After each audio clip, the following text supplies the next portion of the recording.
All right, everybody, welcome to Talking Taker, episode number 35 of our encyclopedic exploration, digging up the career of the greatest professional wrestling character of all time. We appreciate you joining us for yet another round of Dead Man Talking. My name is Alex Dorio. I am one of your co-hosts here, and I am joined, as always, by my tag team partner, my wrestling buddy, my fellow creature of the night, Travis White, and we are fresh off of WrestleMania 13 on the podcast, and we are fresh off of WrestleMania 34 in real life. And so, since it'll be a pretty long little while before we get to covering that WrestleMania 34 match in the series of our podcast, we thought we'd throw in just a few of our quick and dirty thoughts about that quick and dirty little match right here. So Travis and I recorded with him coming in on the phone, so it's definitely not going to be quite the same sound quality as you're used to, but we will throw it over there to our WrestleMania 34 thoughts right now. And you can get right to our coverage of In Your House Revenge of the Taker by skipping ahead about 12 and a half minutes or so if you want to jump right ahead over to that. Otherwise, here's our take on WrestleMania 34. All right, guys, Alex and Travis here with a little quick recap of WrestleMania 34. We wanted to record something since it'll be a couple years before we cover this in depth on an episode of Talking Taker. But since it just happened, and since we started this podcast thinking the Undertaker was retired and we'd be going through his entire career in honor of his retirement, but of course, with wrestling, you never say never, and the Undertaker has come back 1 year after laying his gear down at WrestleMania 33 to have one more match, at WrestleMania 34 against John Cena after weeks and weeks of mysterious build-up and the match not even being announced. It did happen at WrestleMania. So I just got back from a trip to New Orleans, which I can talk about here in just a minute. I've got my buddy Travis, our co-host Travis, on the phone, recording him on the phone, so it's going to sound not as good as the rest of this episode, but he's in the car driving. We just thought we'd record something real quick to insert into here. So Travis, let's hear from you, from somebody who's watching it on the WWE Network. Man, what did you think of the whole presentation all night of John Cena in the crowd? What did you think of the fake out with Elias, the match announcement, and the quick and dirty match itself? Man, what were your overall opinions on The Undertaker versus John Cena? Well, man, I thought the show as a whole was good. The whole thing with John Cena being in the crowd I thought was fun. I was nervous they weren't going to do that, even though he said he was going to do it. Sometimes Vince, chickens out of stuff, or teases stuff and never pays it off. So I'm glad they actually went with him in the crowd. And I didn't like that it kind of interrupted the Asuka Charlotte celebration afterward. But the fake out with Elias was fantastic because you heard the crowd pop when the lights went out, and you were there and you could tell us your experience in a second. But that was a really cool fake out with having Elias come back up and then basically get me down and the real lights go out. It's really the Undertaker, and people online and the internet wrestling community were speculating it's going to be Biker Taker, and Kid Rock's going to come out and sing the American BA song, and he's going to ride down on a motorcycle and yada yada, and everyone was making it out to be something that it was, and it didn't have to be. I mean, he still he came out the dead man, and I thought it was cool. But I remember telling you even last week before you guys went, I said, even if he comes out as the Biker Taker or a regular one, I want him to get in that ring, and I want him to beat the crap out of John Cena from a storyline perspective. I love Cena in real life, but I want him to beat him up and just squash him, basically. And that's basically what we got, man. Basically what we got. We got a squash match. Went down with one tombstone, right? He didn't, false finishes, just the choke slam and tombstone. Yeah. So I thought it was perfect. You've been talking smack about me for the last month. Here I am, big boy, to play, and I'm going to put you in your place. I'm the Undertaker. So get off me. That was great. How did the crowd sound to you watching it on TV? Did they sound? How was the pop and everything like that? Oh, I mean, the Elias pop was big when they thought it was Taker, and the fake out, it was perfect, man. And then once it was really the Undertaker, and it was the gong went off, and you heard that, and you realized it was actually him. I mean, that crowd on TV, it came off like they were there for that. Even though it was announced, they were there for that match. The idea of the Undertaker at WrestleMania, as we've been chronicling in our podcast here, is he's synonymous with this show, with the show of shows here, WrestleMania, and whether he has 2 losses or not, this is still his show. And seeing him at WrestleMania is a special event, no matter what he does there. And to actually have him come out, I think people realize this is real. It's real now, and they just came unglued, man. So how was it like being there live for that? It was pretty cool, man. I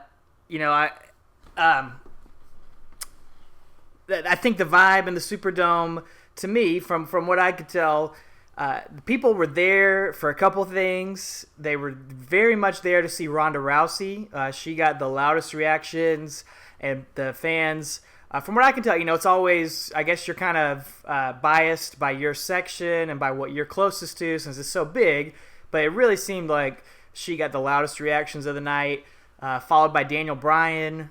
People loved Daniel Bryan and loved getting to see him come back. Rusev Day was over like crazy. They were chanting. Rusev Day was echoing through the Superdome before the show started, out on the streets. It was everywhere. And then I'd say close, either tied with that or right underneath it was Undertaker. Undertaker was tremendously over. People were so excited when the lights went out. The Elias fake out was great because I had completely forgotten at that point that Elias was not on the card, even though he's going to be involved somehow and doing something. So that was a perfect way, I thought, to use him and fit him in there, give him a spot on the card, and then to have finally, after one last fake out, to have The Undertaker appear, have his gear appear mysteriously in the ring, and then him come down the aisle. The entrance was just incredible. If you've never been live for an Undertaker entrance, which I know you and I have been there for a few of them, but if you've never been there for it, it's undescribable. The atmosphere, you can feel the heat from the flames rising up to the top of the arena, the sound, the aura, all of it was incredible. And, I haven't gone back and been able to watch it yet. We drove home all day yesterday, so he looked great in person. He looked like he was in the best shape he's been in a few years. He did the rope walk. He was moving fast, and obviously it was only 3 or 4 minutes, so he couldn't get gassed out or anything like that. But he looked great from my perspective. How did he look to you watching on TV as far as his physical status? Yeah, man. I mean, if he's gonna do this like this, he can do this for many, many, many years to come. Man, he looks great. He collected paycheck once a year, and Mania would be awesome for him. But he looked awesome. Yeah, he looked in good physical condition. I mean, like he did the rope. He was still at Undertaker. He's very asked for a big man, even in his age now. But again, he didn't have time to blow up out there or anything, and did his thing. But he looked really good. I thought, physically, his hair extensions looked great too. A little long on the hair extensions there, but it's all good. But yeah, man, just seeing him again. We started this podcast thinking he was done last year, and I remember you were making a spreadsheet of all his matches we're going through, and now I got to add one more box on there for us to cover the podcast. So yep. We'll have to add one more episode, but that's fine. Yeah, and we'll break this match down. I guess 2 years from now, in depth. He's there on episode whatever that's going to be, 181 or something. So, but anyway, yeah, he looks great, man, and really happy to see him. Happy you got to be there. Sad I couldn't be there myself with you, but I was watching. I was up till 3 in the morning watching on because I was at work, and it was great to see. I'm glad you got to be there. Our Talking Taker correspondent on the ground in section. Well, tell the fans what section you were in. I was in section 619. Booyaka! Exactly. Awesome. Well, real quick, where do you think The Undertaker goes from here? Was that just one final appearance? Was this the start of something new? You said he looks like he's in good enough shape to keep doing that sort of match forever. What happens next? I think February 2019 we'll hear from him again. Honestly, I don't think we're going to do much more. Which is fun. Well, is he going to be at the Greatest Royal Rumble thing in a few weeks? I don't know. Yeah, I believe he's at least supposed to appear. Yeah. I don't know if he's confirmed to compete, but I believe he's making an appearance there. Well, that would be the greatest card since WrestleMania, according to Jonathan Coachman, as he said on Raw the other night. Oh, no doubt about it. Anyway, yeah, I mean, he could do appearances like that, but I see him continuing this WrestleMania appearance if he's like this for years to come, man. He looked great.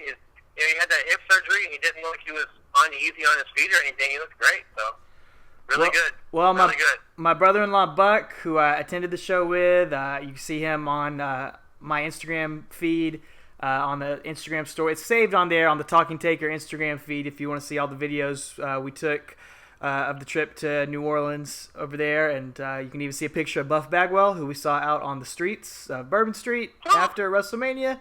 Buff Daddy. Anyway, we were talking, and, I feel like this match, after watching it, I feel like we're building towards one more rematch. WrestleMania 35, Taker versus Cena again, possibly career versus career, retirement match. Obviously, it's just fantasy booking. This is just speculation right after WrestleMania. It felt like there's got to be something more to that. For The Undertaker to just squash John Cena that quickly. And I don't know if you could tell, just John Cena just ran out of the ring as soon as it was he rolled out and just ran up the ramp to the back. He got out of there didn't stick around. As soon as he got pinned, he rolled out and got out of there. It feels like maybe this could be the start of something more. Obviously there are some people complaining online. Some people saying Undertaker ruined his retirement last year by coming back and doing this match, and I think that's a fair criticism, and I don't disagree with people thinking that. Obviously, we said beforehand we would prefer for WrestleMania 33. That was a pretty perfect ending, but the Undertaker, he's earned the right to do what he wants, and if he felt like his match with Roman Reigns wasn't a satisfying ending to his career, he wanted to get back in better shape and come back and do something else, maybe even a multi-match program with John Cena. If he wants to do that, then I'm okay with him coming back and ending things on his terms, because I don't think he's going to do anything that he doesn't want to do. I don't think he's going to be forced to come back and do more matches if he doesn't want to. I think Vince McMahon would respect him enough to honor his wishes of retirement, just like he's done with Shawn Michaels, and just like he's done with Steve Austin and all that. If Undertaker did not want to come back and do this, I don't think he would have. So I respect the fact that Undertaker wants to keep going. He wasn't satisfied with WrestleMania 33, perhaps, and wanted to come back and end it on a different note. And I'm okay with that. And we're going to cover it, and we're going to watch it as fans. If you didn't think that this was a great way to go out, if you think he ruined things, I understand that as well. I understand that perspective. But I also just put that aside for the moment, enjoyed the moment of seeing him there again and seeing him. I mean, he squashed John Cena kind of like he squashed Jimmy Snuka 21 years ago. Yeah. So it was really cool to see that. And we're gonna watch it and let it play out and see where it goes. Absolutely. I agree with that wholeheartedly. If it is something bigger, that's fine. If not, it's fine too. It was good. Yeah. So it was good. Always good to see old Taker in the ring. So. Well, that's the story of Taker Easy in the Big Easy, and now we're going to get back to our story of Undertaker and Mankind at Revenge of the Taker from April 1997. That's right. Ladies and gentlemen, I'm not going to drop Taker Easy line right now because that will come at the end of the episode. But you guys enjoy. And so, that covers this year's WrestleMania, the fallout from that. That's a shame you weren't able to be there with me, my man. It wasn't the same without you. But I'm sure there'll be many more WrestleManias in the future. Oh, yes. Many more to be had. Even if they're free seats or not, whatever. Maybe they'll come back to Atlanta, redeem themselves from WrestleMania 27. I hope we can go, man. That's a great new stadium there, man. They should go there. It is. Awesome. I hope they're not forever tainted by the poor experience at WrestleMania 27. But I hope they'll come back. But we're going to take it back like we do. Going to take it back to the past, blast from the past. And we're going to go back to March and April of 1997 as we cover the fallout from WrestleMania 13 and The Undertaker's match from the April 1997 In Your House pay-per-view, In Your House, Revenge of the Taker, as The Undertaker steps into the ring yet again with Mankind. Yes, you guys thought 1996 was enough, Mankind? Not so fast, my friend. He's back here, rearing his ugly little head, still shaved and stuff. His poor wife had to see him like with that horrible haircut at home all the time. But kudos to Mick Foley for living the gimmick. So I was thinking about that as I was watching this match. Just that commitment to that character for years, to just have these weird splotches and patches. And it's sad. I mean, you could wear a hat. I'm sure he did, but still. Oh, I don't know. That thing was nasty. So I heard an interview with Sheamus recently. He was talking about, he's like, you think I like this haircut? Like, I just do it because I need to. Like, so, but whatever. I thought, Sheamus sucks. But anyway, not the same Mick Foley, but at least Sheamus commits to the stupid character. But anyway, yeah, Undertaker, first title defense here. His first title defense ever was against Hulk Hogan, and he lost that. First one on pay-per-view. On pay-per-view, excuse me. Because, he defended against British Bulldog or something on house shows, right? Yeah. First pay-per-view title defense we covered was way back in the day against Hulk Hogan, which, he lost. Here we are with his second pay-per-view title defense, and it's against his old nemesis from 96, Mankind. So, Anyway, I have something about the first title defenses. I want to talk about it once we cover this show, though, I think. So. Okay. I'll save my thought till then. We'll just dive into the build-up right here, and we've got the Raw after WrestleMania, traditionally the biggest Raw of the year, a wild and crazy Raw that kind of sets the stage, and they'd had some big Raws after WrestleMania already up to this point. I remember 1995 is when Sid turns on Shawn Michaels, and Shawn Michaels' babyface turn begins right there. But it wasn't at the it had not evolved to the Raw after WrestleMania as we know it today at this point. So this one is March 23rd, 1997, if you're looking for it on the WWE Network. And really, it continues the trend that we already saw at WrestleMania and that we're going to continue to see throughout the next few months, is that The Undertaker is the WWF champion. So he is the main guy on the show in theory, but really the main thing on this show and through the WWF through most of 1997 is Bret Hart and Stone Cold Steve Austin and Shawn Michaels. All right, this intermingling storyline, because there's a 30-minute interview segment with Bret Hart and Shawn Michaels whining and crying at each other, and it's great. It's tremendously entertaining and breaking kayfabe and just breaking the fourth wall, especially for 1997. Oh yeah. But they eat up so much time in the show that pretty much it actually cuts into the Undertaker segment where he's supposed to come out at the end of the show and cut his victory promo, and the show ends up going off the air in the middle of his promo. Yeah, poor guy. He can't even get his own, his first promo after his title win, and can't even stay on the air. Because I guess back then they probably didn't go till 11:15. I don't know if they did back then or not. They may not have had that rollover. But anyway, regardless, it cut in his segment. So we'll talk about that in a minute. But that segment was long between Bret and Shawn, but it was good. But it definitely undercuts the importance of Undertaker's segment later on. So weird thing about this episode of Raw is that at the very top of the broadcast, JR just comes out on commentary and says, here's a promo from Mankind. He's the number one contender for the World Wrestling Federation title. It's like, what? Right.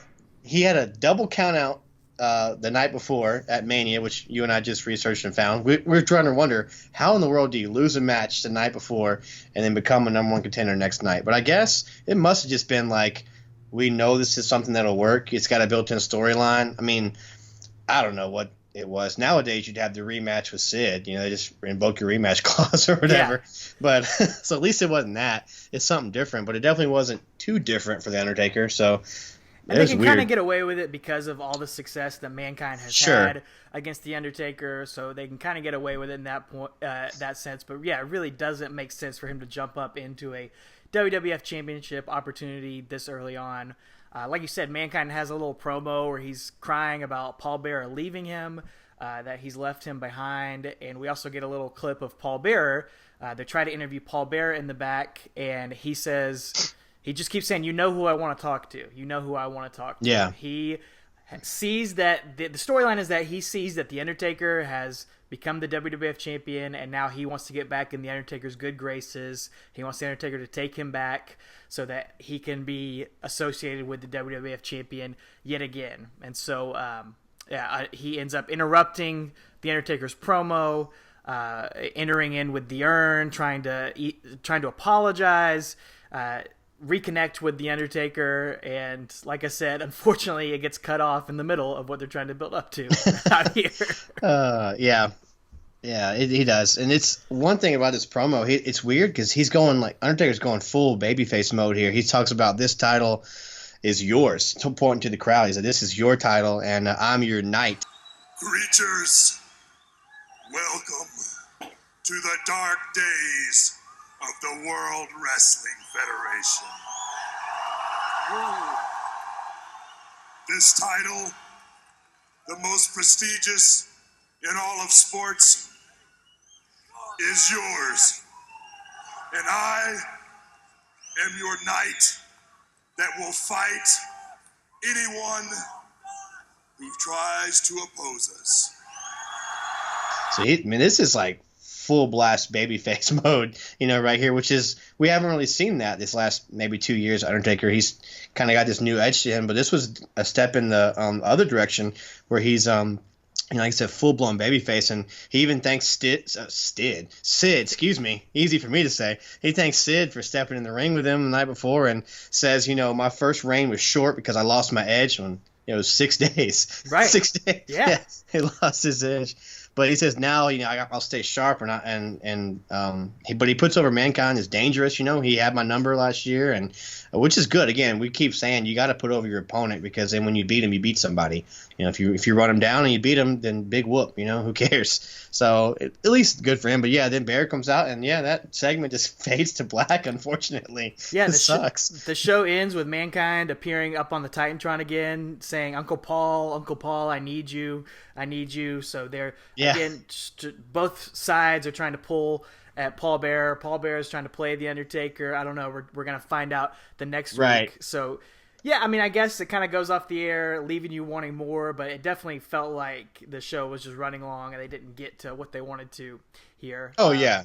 I don't know if this is why, but Vince McMahon was really, really flustered during this segment, because he starts off saying, would you please welcome me in joining? And then he just stops talking, and then he just says, all right, here comes the WWF champion, The Undertaker.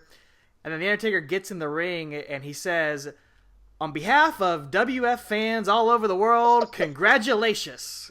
Like, just can't talk. And he's easy for him to say. Exactly. Congratulations. And I do love that he's wearing his WrestleMania 13 denim jacket that he continues to wear throughout the rest of the month on Monday Night Raw. Do you know how much that cost? We'll put this up on our social media accounts. Do you know how much that costs? My guess is guess? Like $79.99. No, brother, it is $99. There you go. I took a screenshot of it. $99, WrestleMania 13 black denim jacket. Goodness gracious. In 1997? Golly, man. Worth every penny. If any of you guys have one, please put a picture of yourself on any of our social media accounts to show us. That thing is timeless. Vince might be the only one that has one. Michael Hayes has one. Oh, that's true. Yeah, those two guys. That's it, though. But anyways, this mistimed show of Raw takes us to the next week, March 31st, 97, and nothing really transpires in the first hour of Raw regarding this storyline. But at the top of the second hour, Paul Bearer comes out, and they show what happened last week on the Titantron, or I guess to the TV audience, and on the Titantron to those in attendance. But it shows what happened last week, but it has a little bit extra afterward, different camera angle too. But yeah, there wasn't very much more that happened. But yeah, you could tell the show was mistimed. But Paul Bearer's out there, and he admits that he was wrong. He asked Undertaker to take him back and plead his case. And at this point, I believe Undertaker comes out, and there's a casket at ringside. You don't see that until Undertaker makes his way down to the ring. There's a casket at ringside, so he stops in front of it and kind of looks at it and goes to go into the ring, and kind of backs away and looks at the casket again. Then he pulls this magic key out of somewhere, I don't know, and locks his casket down. So it's brilliant, man. Yeah. Well, all these years, where'd this key come from? He had the skeleton key, dude. He did. So yeah, but he finally learned his lesson. He did, but it's kind of cool because it shows a lot of times baby faces are stupid. They get hoodwinked by everything, but he's not here. You know, he's like, I know something's up here. I know Paul Bearer is playing me or something. Thinks it is. So at least it shows that he's not an idiot. Because a lot of baby faces, especially champions, are like portrayed as buffoons. All of a sudden, you become a babyface champion, you're an idiot. Like you get beat by distractions and roll ups all the time. So Undertaker's not falling into that trap at least. So yeah, pulls out the skeleton key. That was a bad movie featuring Kate Hudson, wasn't it? And yes, he locks the casket. I saw it in theaters. Anyway, Vince is saying to King is complaining that Paul Bearer has to be trusted. Why can't he trust Paul Bearer? And Vince says, King, I suggest you watch the movie Liar Liar. Yeah, he does. Do some research on liars. Oh, Who says Vince doesn't know about pop culture? I know. Well, at that point, how long had that movie been out? Maybe it probably just came out at that point. It just came out, yeah, 97. Yeah, that seems about right. Probably so. Oh man, weird. What else is weird is that Undertaker's music plays throughout this entire segment. Like he gets in the ring and starts cutting his promo, and his music keeps playing the entire time, which is something we don't really see very often. So yeah, I noticed that. I think, and it was either like a Bret promo maybe the week before or the week after something. There was one of his promos. The music played the entire time as well. I was like, is that a new thing they were trying or Probably. what? But it has to be hard to hear in the arena. Something that did not work, just like nowadays they're trying all these promos with the words popping up on the screen, which does not work. And I hope it's as short-lived as this as the SmackDown Top 10 list? Oh, yeah, also very short-lived. Yeah, it was weird though. Yeah, I was like, this has got to be an audio issue or something, but no, music plays the entire time. So it's weird. But Undertaker, getting back to that, his promo, he says, betrayal is something I can never forget, but it is something I may be able to forgive. And he says that he owes Paul Bearer for the years they spent together. And the crowd is booing all of this. Yeah. Too. Oh, yeah. Yeah, they are, because they don't want to see this again, So he hands Paul Bearer the WWF title. And Paul Bearer kind of holds it up and looks at it, and as he turns around to the fans and turns back around toward Undertaker, Undertaker just smashes him in the face with a punch. So, again, good to see Undertaker not to fall into the pit of, the stupid pitfall of Paul Bearer. He's one step ahead, so that was really neat. Because, again, if you'd done that on today's television, the babyface would have had their, egg all over their face. So, but it was really you're not buying this BS and just pound Paul Bearer in the face. And the crowd responds like they should have. They do. Years ago or last year, And Paul Bearer just sells the whole time brilliantly. His facial reactions to everything Undertaker's saying. Yeah. He gets all sad and then he starts smiling and it's like he thinks Undertaker's fallen into his trap perfectly. Yeah. And he just holds that championship up with pride when Undertaker hands it to him, and then when he gets decked, just sells it, screaming, and falls out of the ring. And like we said, the Undertaker locked up the casket, but unfortunately he did not look underneath the ring because Mankind comes crawling out from under the ring, and we get a pretty wild attack from Mankind here. Something probably Jim Cornette loved and probably Jim Cornette thought of here. Mankind lights a fireball and throws it into the face of the Undertaker. Something I don't know. I think Sergeant Slaughter did it to Hulk Hogan back around WrestleMania 7 time, but pretty rare for the WWF to have that extreme of an angle here. Pretty crazy to see. Definitely never seen on Monday Night Raw. Something like that before. Not seen it in a long time. I think this is pretty typical, like Mid-South or like maybe Mid-Atlantic or something. They've probably seen this kind of stuff. But yeah, for WWF TV, this was brand new as far as I can tell. Like you said, maybe that Sergeant Slaughter thing, but it was cool. Again, it's it's flash paper that you light and you throw it. But it's really cool to see because at this point in the feud, you don't see the flash paper. You just see the fireball. Yeah, something's coming. It's botchamania. But this point is really neat. It's a neat visual. The camera catches it right. Yeah, it's shocking. Comes out of nowhere. Again, we go on to see it later on with Kane. Does it multiple times and stuff. But here is brand new. It's really cool. And talk about selling, man. I cannot put over Undertaker selling enough. He sells this fireball like he actually got burned in the face with it. Like, it is so good. I wonder if he was actually burned at one point in his life and knew what it felt like. As he rolls around, like, it's not oversold though. Like, you feel sympathy for him as a character. You're buying into it. You're like, oh man, and you want to see him get his revenge on Mankind because like, instantly you feel bad for him. Like, his face got burned. So really well done selling about Undertaker as always. Yeah, he's acting like he's been blinded. These referees come out to check on him, and he starts swinging at the referees like he doesn't know who's touching him or something like that.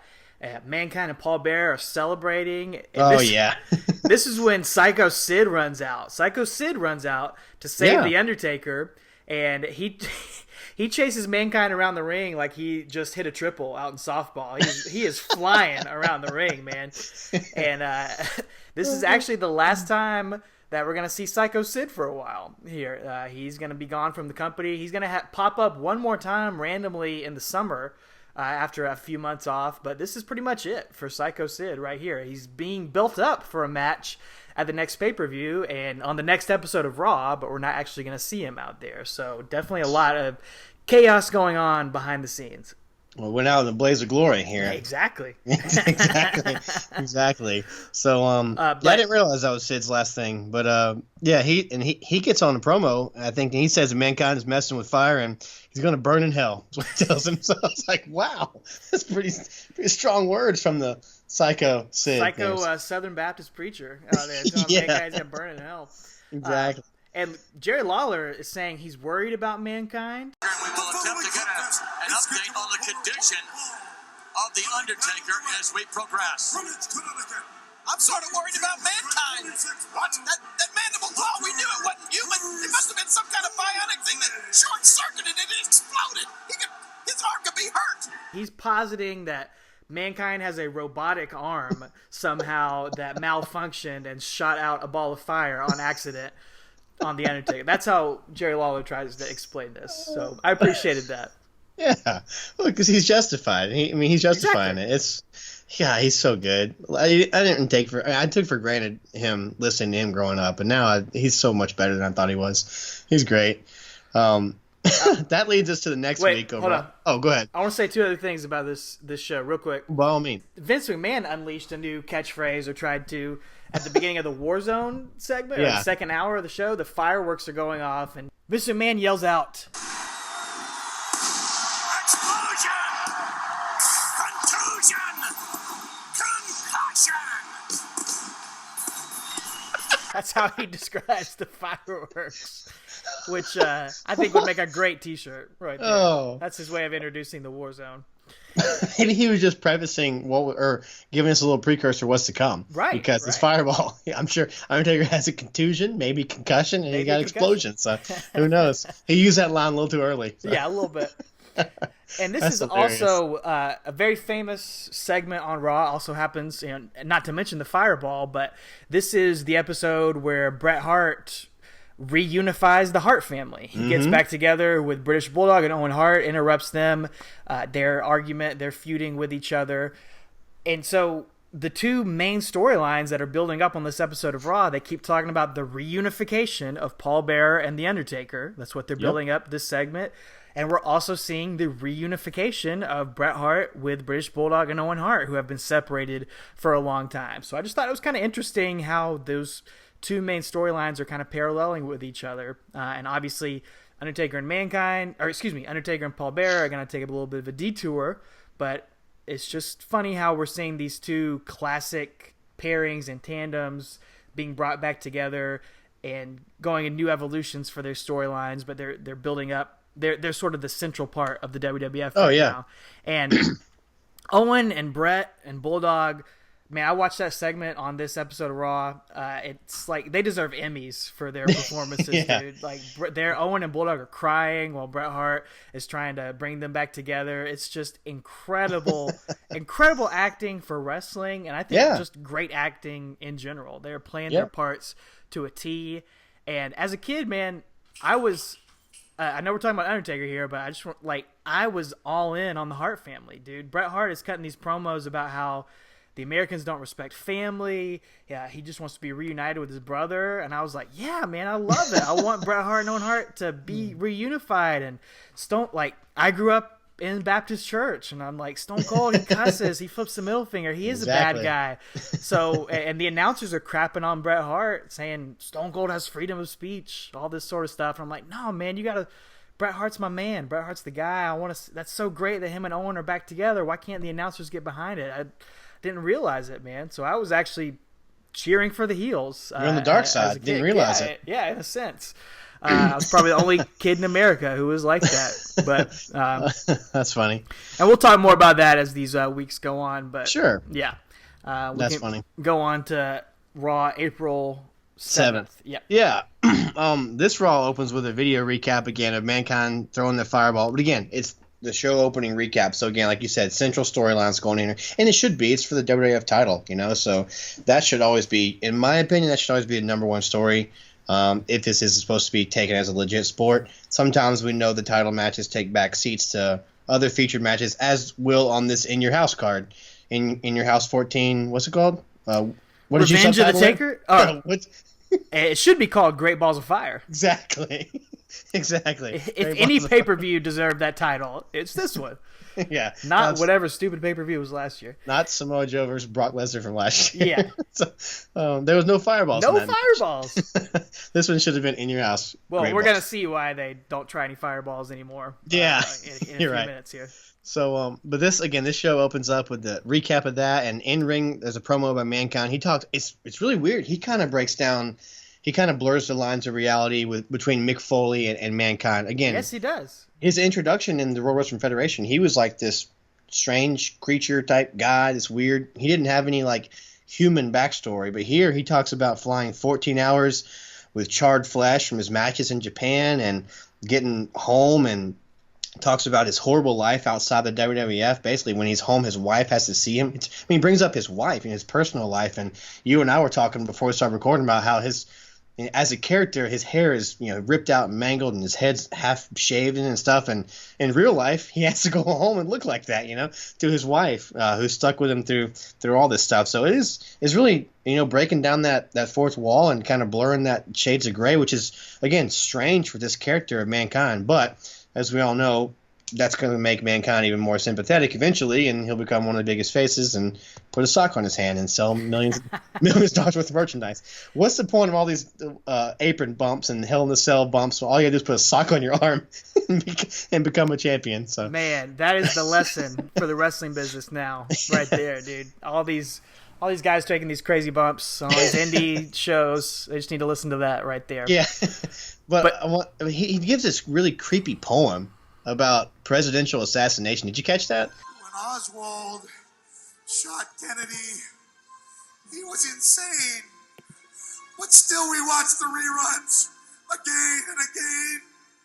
We all sit glued while the killer takes aim. Hey, Mom! There goes the pieces of the president's brain! We cannot throw the Christians to the lions anymore. There are no more public hangings. The closest we have is the Undertaker and Mankind. I don't know if it's like a Shel Silverstein poem or something. What is it? I don't know what it is. But yeah, it's weird. His promo's great. I mean, I loved it. Like you said, he's basically becoming. It's sort of like the ECW era Cactus Jack style promo, making the fans out to be the bad guys. Yep. And he has a really cool line where he says, if you guys as the fans thought the Fireball was bad, then don't order the pay-per-view, because what I'm going to do there is going to be way worse than that. And he says he's reserved a hospital room for himself and for the Undertaker, which just a great line. And that he's going to char the Undertaker's flesh so badly that he's going to have to wear a mask like Mankind wears. And Paul Bearer pulls out another Mankind mask out of his pocket, which is just really selling this promo or selling this match, man. Great promo here.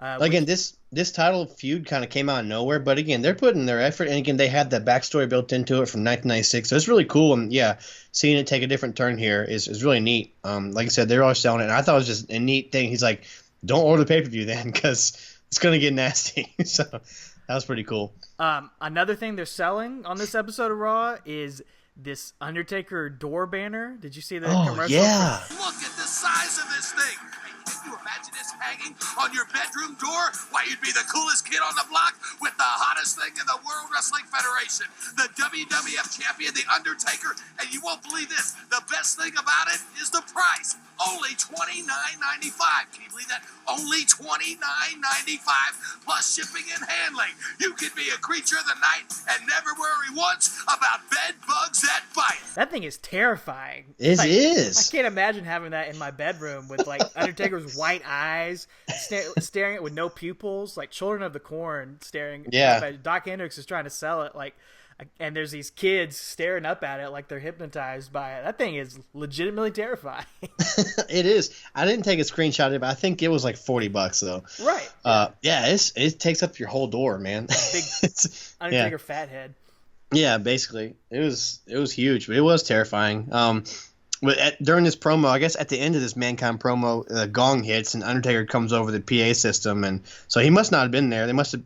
I don't know what their schedule was like, but anyway, well, I guess he's selling the fireball. Oh yeah, I guess that makes sense. Yeah, I forgot about that. So he comes over and says that Mankind will spend an eternity paying for his sins, and he's going to open up the vault of lost souls and unleash the worst soul there. And hell hath no fury like the Undertaker. So, which I've always heard hell hath no fury like a woman scorned, but apparently it's hell hath no fury like the Undertaker. Yeah, we've been getting it wrong all these years. All these years, yeah.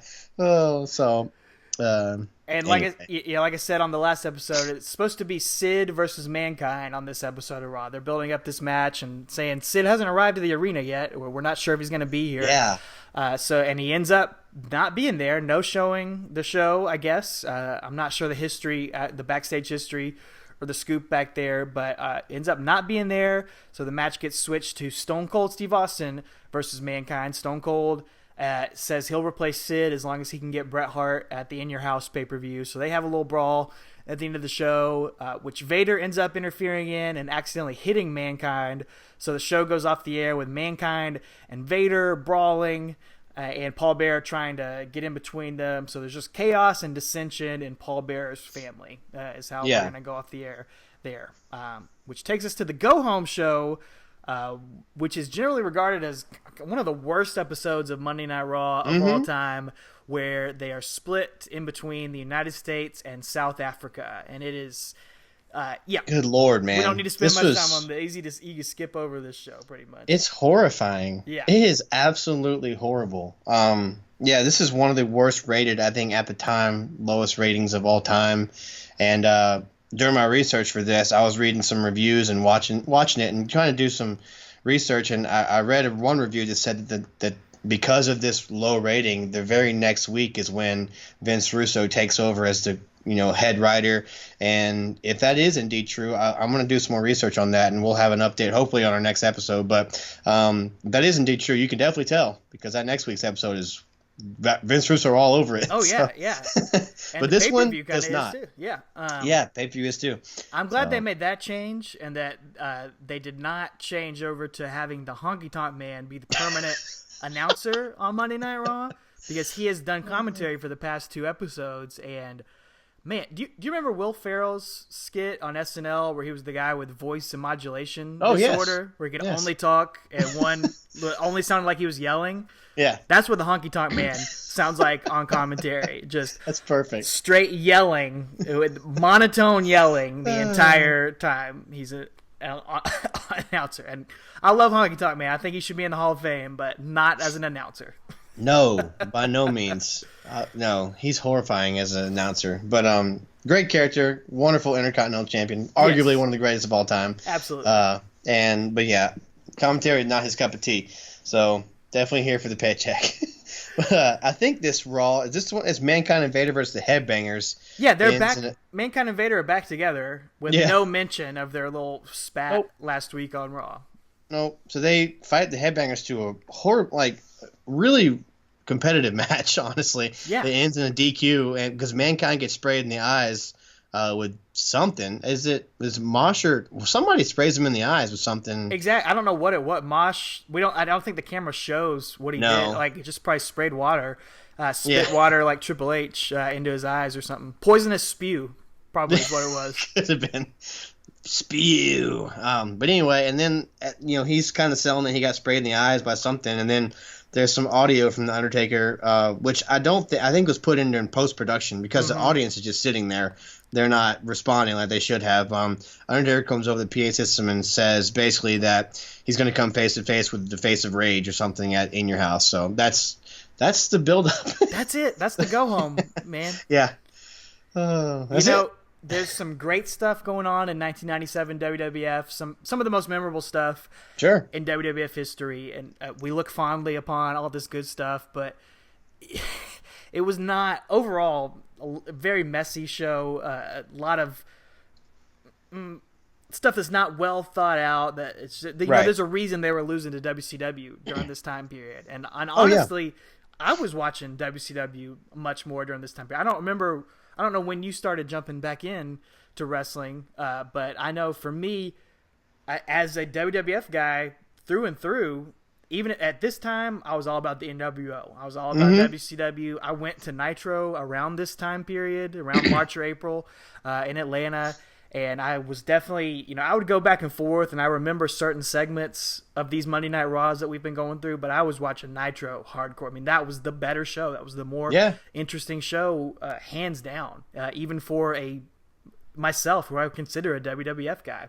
And were you watching Nitro yet? When did you jump? I don't remember when you jumped.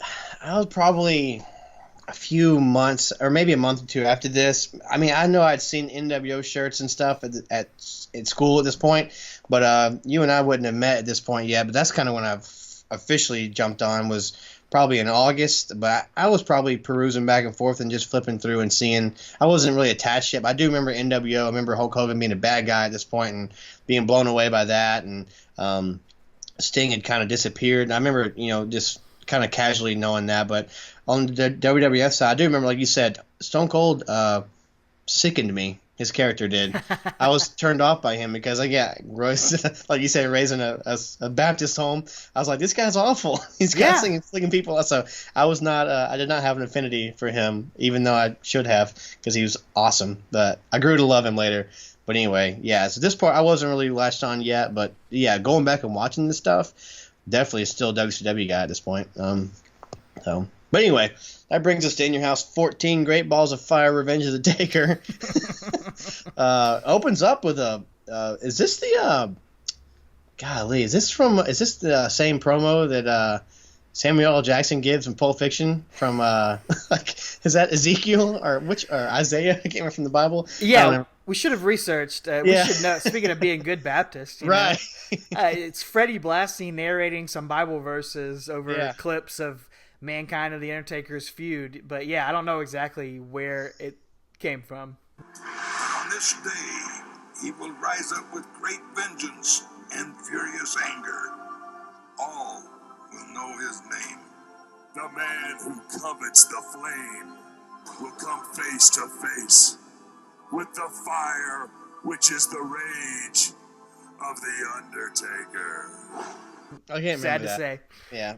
Well, but it was cool. It was neat, and I just thought of Pulp Fiction because of that classic, Samuel L. Jackson line. A movie I've never seen, but I refuse to see. Anyway, there's no gimmick set here in your house. Like, there's a house, but there's no gimmick. Like, Buried Alive had the, tombstone in the walkway and all that kind of stuff, and there's nothing specific to Undertaker. Mind Games had all the cool little CGI visuals and stuff. This one's just in your house. It's called Revenge of the Taker, but you wouldn't know that by looking at the set pieces. Right. So anyway, but this title match is second to last. So again, as I mentioned a little earlier, it's the two main stories you said are Austin and Hart still, and the Hart Foundation, and then Undertaker and Mankind here. And again, this one gets put on second to last. So it's funny because it's supposed to be the main event, but during the show, there's this funny little segment with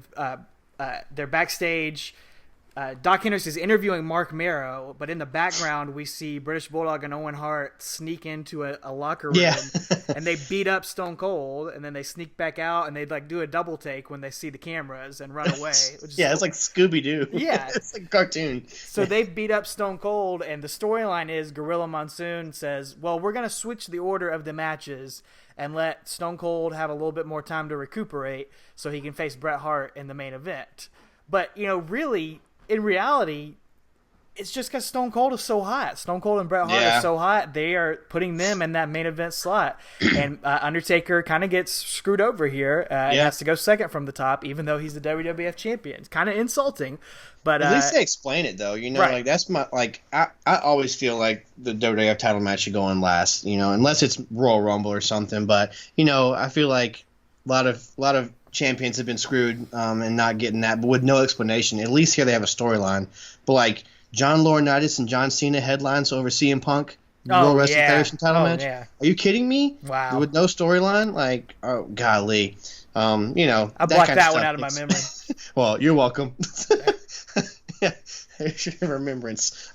Anyway, but they do get screwed up. But again, at least there is a storyline development there, and it makes sense, I guess. But Mankind comes out first with Paul Bearer, and he brings his own fire extinguisher to the ring. That was a neat touch. But on the same hand, I'm like, well, if it's gonna get ugly, why do you want a fire extinguisher? Yep. So I don't know, but I'm sure it was probably. I bet about 4 months later there was a Mankind action figure with a fire extinguisher. I'm sure there was. Yeah. So, and as he's coming down to the ring, JR asks Vince McMahon if he's ever pictured Mankind as the poster boy of the WWF, and Vince McMahon's like, "Oh, I shudder at the thought of something like that," which is funny considering we know the future and how important Mick Foley would be to the WWF going forward. But it's just funny to hear Vince say that on commentary. And that was probably a shoot answer too. I was like, I'm sure, real answer, not a character answer. So yeah. We do have JR, the King, and Vince McMahon, the three-man booth on commentary for this match. The Undertaker comes out next, of course. The champion comes out last, and the lights flicker before his music hits. The arena goes dark, and we see all the lighters in the crowd, a lot of lighters in the crowd for this Fireflies. And man, I just miss hearing the Fink make that announcement. I know. The World Wrestling Federation champion, The Undertaker. Dude, no one has ever done it better than the Fink. His voice just sounds so good. I love hearing him make the announcements. I hope he never, ever loses his job until he passes away. Exactly. Like, I hope Jim Johnston got cut this year. Yeah, Jim Johnston should always have a job. So should the Fink. So, The Undertaker actually takes off his jacket halfway down the aisle and just is ready to go at it with Mankind. Throws the jacket down, runs into the ring. They start brawling. And the Undertaker's face is actually, we see it is about halfway, the right side of his face is all bandaged up. Yeah. This is the first time we've seen him since the Fireball. He's selling it, man. He's selling it like his face has been badly scarred. And I was thinking, they should have brought back the mask. They should have brought back the 1995, the Phantom of the Opera mask. Would have been a perfect opportunity for it. I mean, if he wore his old garb at WrestleMania, might as well have brought his Phantom of the Opera mask back. So, yeah. But I wonder if they ever thought about that. I don't know. Yeah, who knows? But, yeah, he does have that on his face. And, again, we're going to see it later. You see the makeup underneath. It makes it look like a nasty spot he has there. Contusions. Explosions, contusions, concussions. So, yeah. But yeah, they start going out immediately. And again, commentary continues to put over how Mankind has had Undertaker's number in the past. So I appreciate that, sticking to that story, because you wouldn't hear that nowadays. But it's really cool continuity there. But just kind of go back and forth in the ring a little bit, and then Mankind does the cactus clothesline over the top. Of course, Undertaker lands on his feet, naturally, as he always does, naturally. But then Undertaker throws Mankind's head into the guardrail. And then he throws it into the guardrail.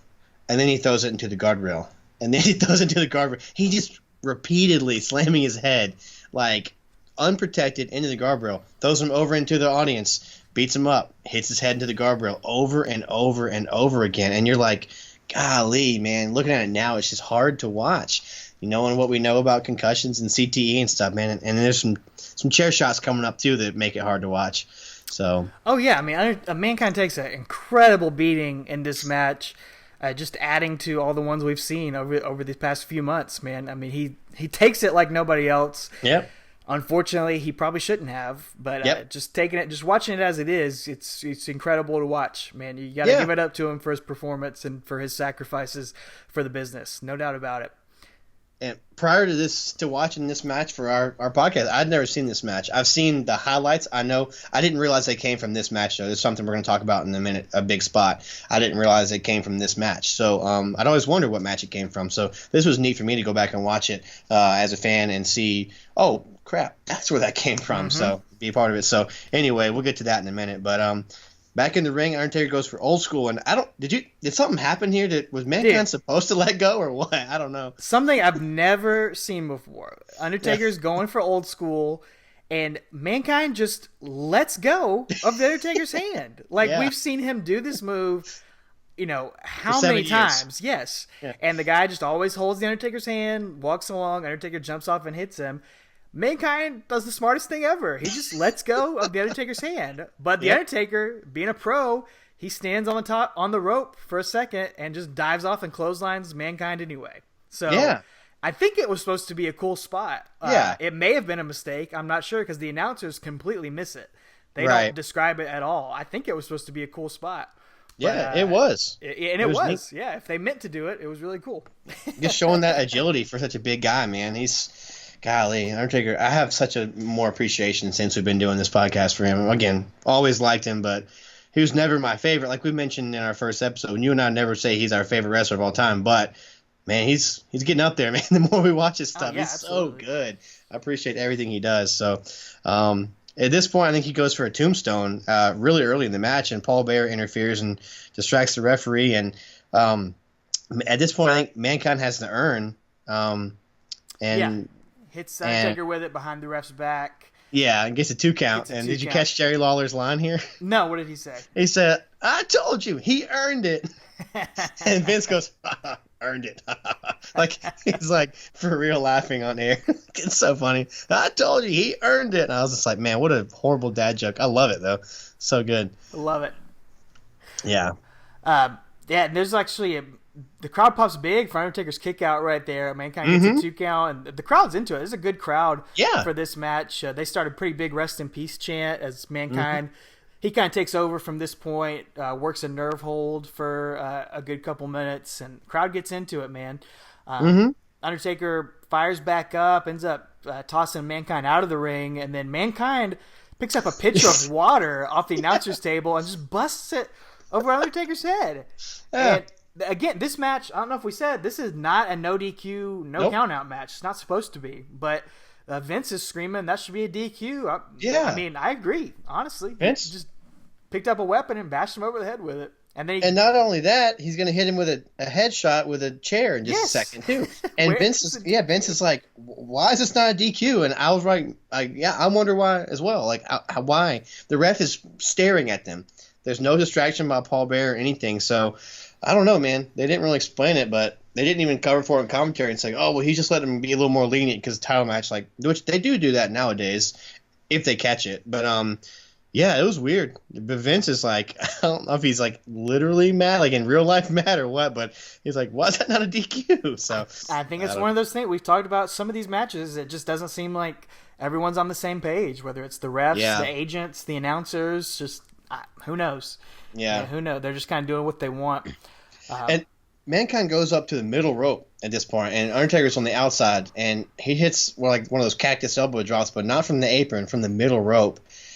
Ow. Man, ouch. That's what I wrote. I wrote ouch, because that just, again, man, all you got to do is put a sock on your arm, pull out your pants, and you can make millions. Destroying his hips. Yeah, I know.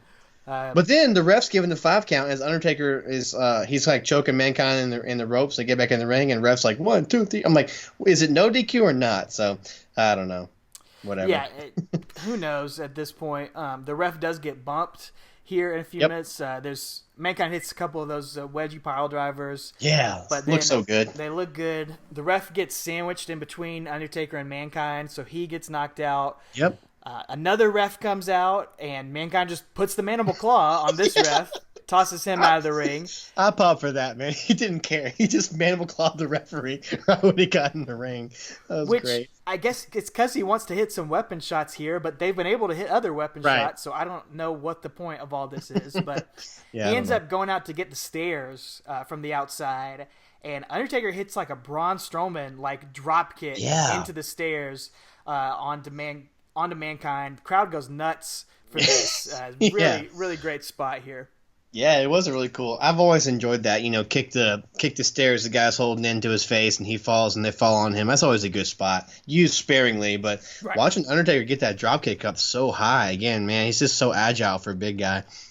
Then he picks up the chair and hits Mankind with a horrible headshot, man, with the chair. It's nasty chair shot. Golly, it's terrifying to watch. And then they do that spot where they go to throw Mankind over the ropes, and he gets his head caught in between the top and the middle rope, which that spot scared me as a kid, too, just watching the guy. I mean, I know he's protecting himself, but just isn't that how his ear got ripped off in Japan? Exactly. Just like that? Yeah. Man, if I lost my ear doing a spot, I would probably stop doing that spot in future matches, but not Mick Foley, dude. He's going all the way with it. His head's... Yeah, go ahead. You're going to say the same thing. Oh, that his mask comes off at this point, which is, I think, the first time we'd ever seen that, and the announcers are kind of selling it. Earlier in the match, Jim Ross, when Mankind got hit with the stairs in the face, Jim Ross used some logic I never heard before, saying, well, that mask protected his face right there, so he probably didn't get hurt too bad from it. And I've never heard the logic that Mankind's face was really being protected by that mask from headshots. I don't know where Jim Ross came up with that one, but a couple pay-per-views ago, he was like, he's not wearing a helmet when he gets his head hit into the... touche. I don't know. Come on, JR. Continuity, man. But we're just kidding. But anyway, Taker rips that mask off of him because it's already hanging off halfway, and so then he slams Mankind with the stairs off the apron. Mankind is up on the apron, standing there, and Undertaker picks up the stairs, and this is the spot I was talking about. I've seen this spot a million times on the highlight episodes or whatever, but I didn't know what match it was from. Undertaker runs across the ring, hits Mankind, who's standing on the apron with the stairs, and Mankind dives head first into an announce table, and, I mean, his head goes into the table, and his little legs are sticking out like a cartoon. It is disgusting. It's such a yuck spot, man. He just dives head first into this table, and I don't know how that table was gimmicked or what, but he just puts his face straight through the table. It's so dangerous. It's so crazy. I don't know how they were able to do it either. It's so cool too. I mean, I've never seen that spot before. Never seen it since. I've never seen anyone go through a table like that. Probably because it is really dangerous and crazy. But I also didn't know where that spot was from for the longest time. I've seen this match once before. It was years later that I saw it, but I also didn't know where that spot was. Some of you listening, if you've never seen this match, you've probably seen that spot before of Mankind going head first through a table. And if you've ever wondered, this is the match that it's from. In Your House, Revenge of the Taker. And the Undertaker, the crowd goes crazy for it. Yeah. Undertaker gets Mankind back in the ring, hits a choke slam. I thought that was going to be the finish there, but it only gets a 2 count. That was a perfect false finish. I mean, there was so much drama in it. The crowd thought it was. I was like, when he kicked out, I popped too because I didn't know how this match ended. This is the first time I've seen it. So it easily could have been the finish, but Undertaker slashes the throat, hits the tombstone, and gets a nice, solid win for his first WWF title defense. A nice, clean win. Yeah. And a good, solid pop from the crowd. Paul Bear is real sad on the outside, and Taker celebrates. He does. His match is 17 minutes and 26 seconds, so a little longer than the last couple outings we've seen, but it's still good. I don't think it was... they could have shaved a couple minutes off, but it was fine for what it was. So it wasn't their best brawl, but it wasn't their worst by any means. That was golly, which one was that with the shark cage? That's Survivor Series. Survivor Series '96. Definitely better than that. There's some great spots in there. Yeah. I don't know if it's the best match, laid out match, but they're working hard. There's some good spots in there.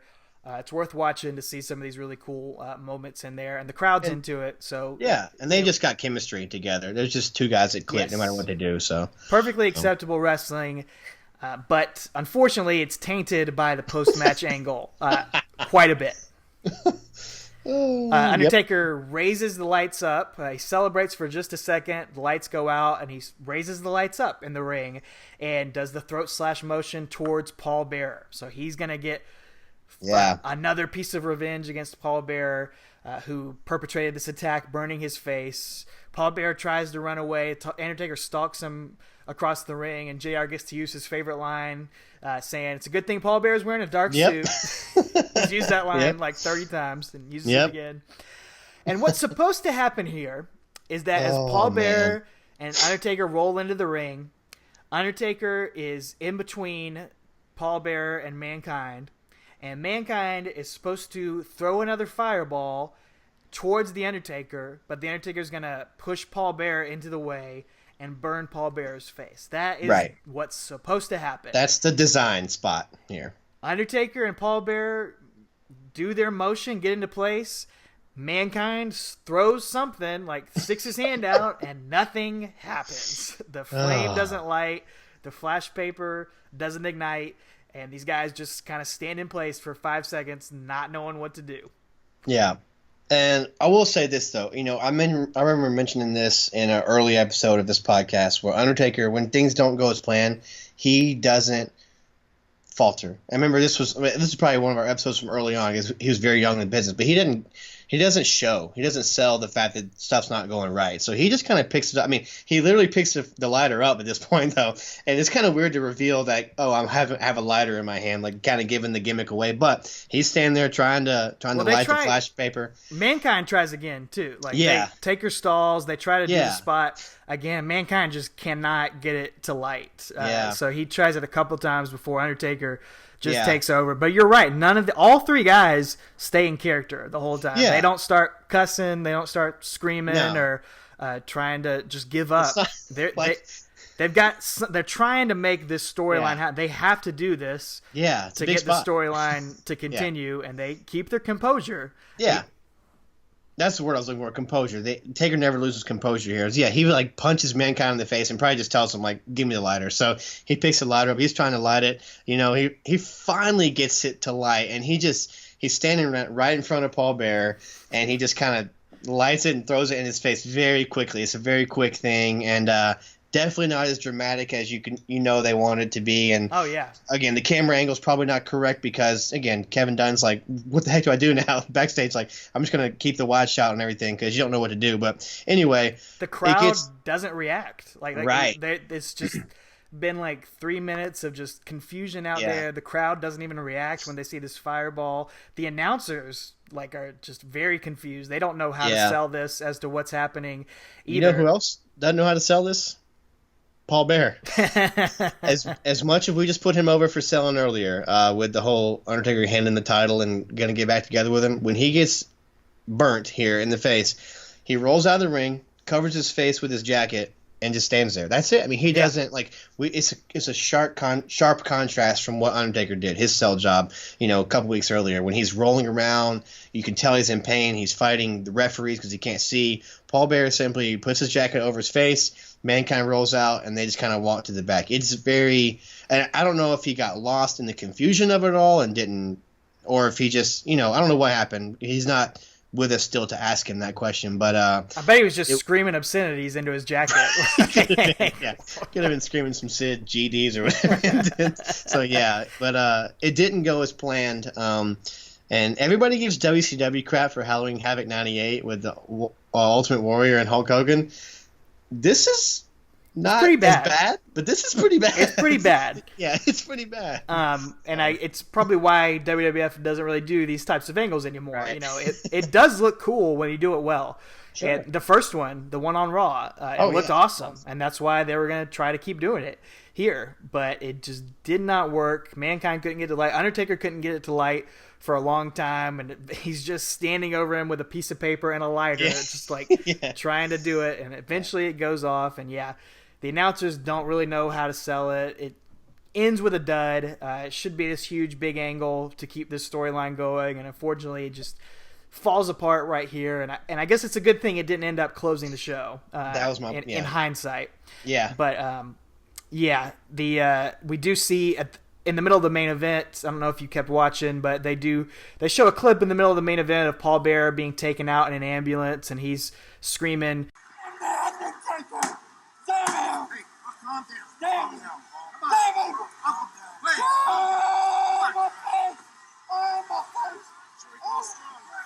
as he's being rolled into the ambulance. And Vince McMahon and Jerry Lawler both use the term hospital. They say Paul Bearer is being taken to the burn unit and they name the specific hospital, but they do not say medical facility, which apparently the rumor is that's what Vince McMahon prefers to call nowadays hospitals. Nowadays, he won't let him say hospital on TV. Yeah. But in 1997, he said it multiple times that Paul Bearer was taken to such and such hospital. So well, that'll be interesting for us to pay attention to as we continue this trip down Undertaker's career. Once the word hospital disappears from the WWF vernacular and becomes medical facility. So yeah, but yeah, I mean, I think both of us would say recommend the match to watch it. It's not a technical masterpiece, but good spots. Just turn it off when the match goes off, because this is an abomination afterward. This does not go as planned, but still a pretty good match. You get it furthest to Angle.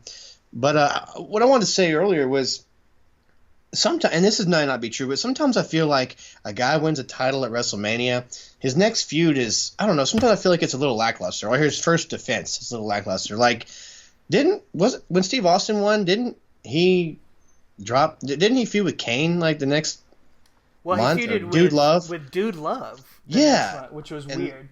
Yeah, and then he went on to like Kane, I think, and then like when Daniel Bryan won a few years ago, his next feud was Kane. Sorry to bring up Kane so much, but I just feel like, I don't know, sometimes I feel like, and like Undertaker, you thought luckily they had this backstory with Mankind there, but I feel like it was just kind of like, crap, who can we pencil in? And again, it may have all just been in shambles because of Sid's issues and Shawn Michaels, was he or was he not coming back? I don't know. We don't know what the plan was, but I don't know. It just seems kind of haphazardly, quickly thrown together. Does that make sense? Yeah, I guess the idea, I think, because I was thinking the same thing. I wanted to have sort of the same conversation. I think the idea is to try to give this guy a big win. You want the champion to come off strong, and so it's sort of revisiting an old opponent right here. Yeah. A classic opponent like Daniel Bryan and Kane. They'd had history in the past, so they rolled that back out. And in your head, you're thinking, wow, that's kind of a lame first opponent for this champion. Right. And unfortunately for Daniel Bryan, it was his only opponent that he got to face as champion in that first run. But I guess the idea is Undertaker's going to have a much longer run. He's going to be champion for the next 5 months throughout all the summer. So you want to establish him. And like you said, he gets a clean win here. You're not using up a heel that you really want to build up to a big match for. Undertaker gets to have a clean win over somebody, and somebody he can have a great match with, and he does. He has a solid match with him. So I think that's the idea here. In our heads as fans, sometimes we think, oh, that's kind of boring, that's kind of lame, we've seen it before.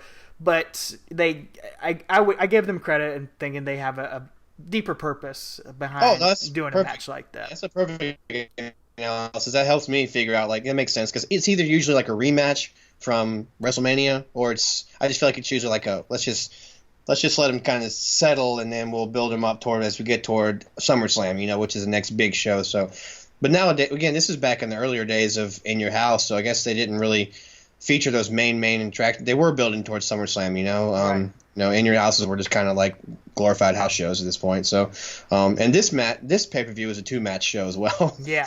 This match, main event, and everything else is a turd. Garbage. Rockabilly versus Jesse James.